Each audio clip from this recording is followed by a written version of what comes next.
മനോഹരമായ വേദിയിൽ അടുത്തതായി നമ്മോട് അഭിസംബോധന ചെയ്തുകൊണ്ട് സംവദിക്കുന്നത് ഈ ഒരു പ്രസ്ഥാനത്തിന് ദൈഷ്ണികരമായ നേതൃത്വം നയിക്കുന്ന നമ്മുടെയൊക്കെ സ്നേഹ സാന്നിധ്യമായ സംഘടന ഇന്ന് കൂടുതൽ കരുത്തുറ്റതായി ഇതിന്റെ മുൻനിരയിലേക്ക് എത്താൻ അഹോരാത്രം പരിശ്രമിക്കുന്ന സംസ്ഥാന ജനറൽ സെക്രട്ടറി ശ്രീ ഖാദർ അലി വറ്റലൂർ അദ്ദേഹം നിങ്ങൾക്ക് മുന്നിൽ സംവദിക്കുന്നു. സ്നേഹാദരങ്ങളോട് അദ്ദേഹത്തെ അധ്യക്ഷനുമതിയോടെ സ്വാഗതം ചെയ്യുകയാണ്.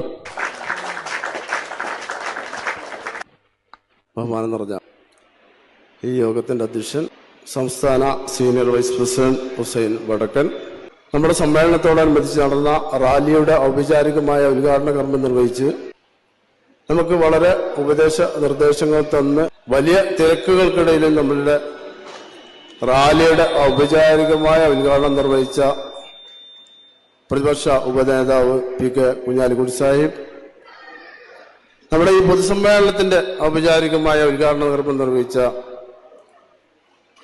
ഉബൈദുള്ള MLA, മറ്റു വിശിഷ്ട വ്യക്തിത്വങ്ങൾ, കോൺഗ്രസിന്റെ ജില്ലാ പ്രസിഡന്റ് VS ജോയ് സാർ, BJPയുടെ ജില്ലാ പ്രസിഡന്റ് B സുബ്രഹ്മണ്യൻ സാർ, പ്രിയങ്കരനായ അഡ്വക്കേറ്റ് KT ഉമ്മർ സാഹിബ്, സ്വാഗത പ്രഭാഷകൻ സെക്രട്ടറി ഷിഹാബ് നാണി ചുങ്കത്തറ, നമ്മുടെ പ്രിയങ്കരനായ നമ്മുടെ ഉപദേശ നിർദ്ദേശകനായിട്ടുള്ള ഡോക്ടർ നൌഷാദ് സാർ,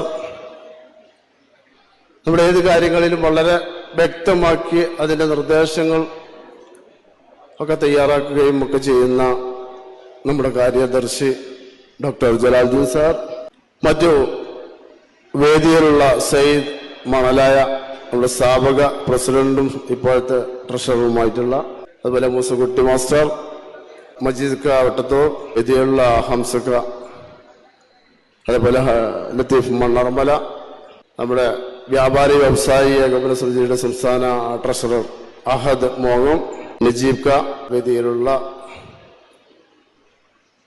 ഷെയ്ഫുദ്ദീൻ പറമ്പൻ അടക്കമുള്ള വേദിയിലെ പ്രഗത്ഭ വ്യക്തിത്വങ്ങൾ.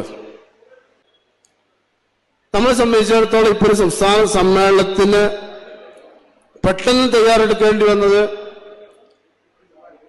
നമുക്കറിയാം ഈ നിയമസഭാ സമ്മേളനത്തിന്റെ ബജറ്റ് സമ്മേളനത്തിന് മുന്നോടിയായിക്കൊണ്ട് 2-3 മാസക്കാലമായി മുഖ്യമന്ത്രിമാരെയും മന്ത്രിമാരെയും ഒക്കെ കണ്ടുകൊണ്ട് നിവേദനങ്ങൾ കൊടുത്തുകൊണ്ട് വളരെ കൃത്യമായിട്ട് കോഴി കർഷകർ നേരിടുന്ന പ്രയാസങ്ങളും പ്രശ്നങ്ങളും അവരെ ധരിപ്പിച്ചുകൊണ്ട് ഈ ബജറ്റ് സമ്മേളനത്തിൽ കോഴി കർഷകർക്ക് അനുകൂലമായ സമീപനം സ്വീകരിക്കണം എന്നുള്ള ഒരു നിർദ്ദേശം വെക്കുകയുണ്ടായി. പക്ഷേ നിർഭാഗ്യവശാൽ ഈ ബജറ്റ് സമ്മേളനത്തിൽ കോഴി കർഷകരെ പരാമർശിക്കുക പോലും ചെയ്തില്ല.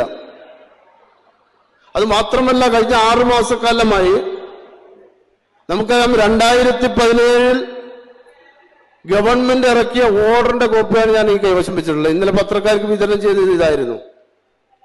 ആ 2017 ഇറങ്ങിയ അജിയോയുടെ ഓർഡർ എന്ന് പറയുന്നത് 1000 കോഴി വളർത്താൻ കഴിയും, അതിന്റെ മേലുള്ളതിനൊക്കെ ആഡംബര നികുതിയും ഒക്കെ വരുന്ന തരത്തിലുള്ള ബിൽഡിംഗ് ടാക്സുമായി ബന്ധപ്പെട്ടുള്ള ഗവൺമെന്റ് ഓർഡറാണ് വന്നിട്ടുള്ളത്. ആ ജിയോ നടപ്പിലാക്കാൻ വേണ്ടി ഒരു ശ്രമം നടത്തി. 2014-13 കാലഘട്ടത്തിൽ ഇതിന്റെ റവന്യൂ വൺ ടൈം ടാക്സ് പിരിക്കുന്ന ഒരു സന്ദർഭം വന്ന സമയത്ത് KPFA എന്ന സംഘടന വില്ലേജ് ഓഫീസ് മാർച്ചും കളക്ടറേറ്റ് മാർച്ചും അതുപോലെ തന്നെ സെക്രട്ടേറിയറ്റിലേക്ക് 10,000 പേരെ പങ്കെടുപ്പിച്ചുകൊണ്ടുള്ള ഒരു സെക്രട്ടേറിയറ്റ് മാർച്ചും 12 ദിവസം ഒരു റിലേ സത്യാഗ്രഹം നടത്തിക്കൊണ്ട് ഗവൺമെന്റിനെ കണ്ണു തുറപ്പിച്ചുകൊണ്ടാണ് നിർത്തിലാക്കാൻ കഴിഞ്ഞത്. ഇപ്പൊ അതേ സാഹചര്യമാണ് മുന്നോട്ട് വന്നിരിക്കുന്നത്. നമ്മളെ സംബന്ധിച്ചിടത്തോളം ഇപ്പൊ ജോയ് മാത്യു എന്ന് പറയുന്ന അദ്ദേഹം ഇവിടെ ഉണ്ട്, അദ്ദേഹത്തിന് വന്ന നോട്ടീസിന്റെ കോപ്പിയാണിത്. 2,94,000 രൂപ, 10,000 കോഴി വളർത്തുന്ന ഷെഡിന് 2,94,000 രൂപ ഒറ്റത്തവണ നികുതി എന്ന ആഡംബര നികുതി. നമുക്കറിയാം ആഡംബരം തന്നെയാണ്. നമ്മളെ സംബന്ധിച്ചിടത്തോളം തറയില്ലാത്ത ഈ ഒരു 4 ഭാഗവും നെറ്റ് കൊണ്ട് മറച്ച മുകളിൽ ദാർപ്പായോ അല്ലെങ്കിൽ തകര ഷീറ്റോ വെച്ചിട്ടുള്ള ഒരു ഷെഡിനെയാണ് ഇവര് ആഡംബര ഷെഡായിട്ട് അല്ലെങ്കിൽ വലിയ ഓഡിറ്റോറിയങ്ങൾക്ക് AC ഓഡിറ്റോറിയങ്ങൾക്ക് നടപ്പിലാക്കിക്കൊണ്ടിരിക്കുന്ന നികുതി ഈടാക്കാൻ വേണ്ടി പോകുന്നത്. അപ്പൊ ആ തരത്തിൽ മുന്നോട്ട് പോകുന്ന ഒരു രീതിയിലാണ് കഴിഞ്ഞ 6 മാസക്കാലമായി എല്ലാ സെസ്സുകളും മുഴുവൻ പിരിച്ചെടുത്തുകൊണ്ട് ഗവൺമെന്റിലേക്ക് ഫണ്ടുകൾ ശേഖരിക്കണം എന്നുള്ള നിർദ്ദേശം പോയതിന്റെ അടിസ്ഥാനത്തിൽ പഞ്ചായത്ത് ടാക്സ് വർദ്ധിപ്പിച്ചു എന്ന് മാത്രമല്ല വില്ലേജിലെ ആഡംബര നികുതി ഓരോ ആളുകൾക്കും നോട്ടീസുകൾ വന്നുകൊണ്ടിരിക്കുക. 10,000 കോഴി വളർത്തിയെങ്കിൽ ഒരു കുടുംബത്തിന് ജീവിക്കാൻ സാധ്യമാവുകയുള്ളൂ. കാരണം 5 ബാച്ച് കിട്ടിയാൽ എല്ലാവർക്കും അറിയാം അതിൽ എന്താണ് മിച്ചം വരുന്നത് എന്നുള്ളത്. ആ തരത്തിൽ 10,000 കോഴിന്റെ ഫാമിന് ഒരാൾക്ക് വന്നിട്ടുള്ള നോട്ടീസാണ് 2,94,000 രൂപ അടക്കുന്നതിന് വേണ്ടിയിട്ട്. അപ്പൊ ഈ തരത്തിൽ മുഴുവൻ ആളുകൾക്കും നോട്ടീസ് കൊടുക്കാനുള്ള സംവിധാനം ആലോചിച്ചുകൊണ്ടിരിക്കുന്ന ഗവൺമെന്റാണ് നമ്മളെ മുമ്പിലുള്ളത്. ഏത് ഗവൺമെന്റാണ് നമുക്ക് നമ്മളെ സംബന്ധിച്ചിടത്തോളം LDF ഗവൺമെന്റ് ആയാലും UDF ഗവൺമെന്റ് ആയാലും നമ്മളുടെ ആവശ്യങ്ങൾ അവരെ അറിയിച്ചിട്ടുണ്ട്. പക്ഷെ പലതും നമുക്ക് നേടിയെടുക്കാൻ കഴിഞ്ഞെങ്കിലും കോഴി വളർത്തൽ കൃഷി മേഖലയിലേക്ക് കൊണ്ടുവന്നെങ്കിൽ ഈ ഒരു നികുതി അതുപോലെയുള്ള ഈ ഷെഡുമായി ബന്ധപ്പെട്ടുള്ള പ്രയാസങ്ങൾക്ക്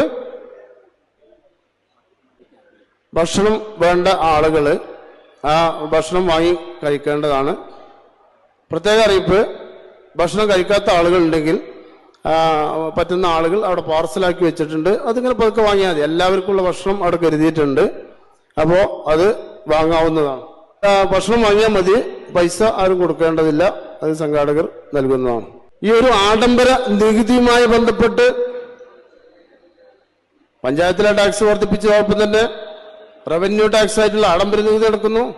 അതുപോലെ നിർമ്മാണ ചെലവിന്റെ 1% സെസ് നമ്മളെ സംബന്ധിച്ചിടത്തോളം നമ്മൾ 1% ഇല്ല, നമുക്ക് അടക്കാം, അതിന് പ്രയാസമില്ല എന്നാണ് അറിയിച്ചത്. കാരണം എന്താ, നമ്മളുടെ കോഴി ഷെഡിന് ഏറ്റവും ഇത് വരുന്നത് 1 ലക്ഷം രൂപയുടെ ഷെഡാണെങ്കിൽ അതിന്റെ ഒരു ശതമാനക്കല്ലേ അടക്കേണ്ടിയുള്ളൂ.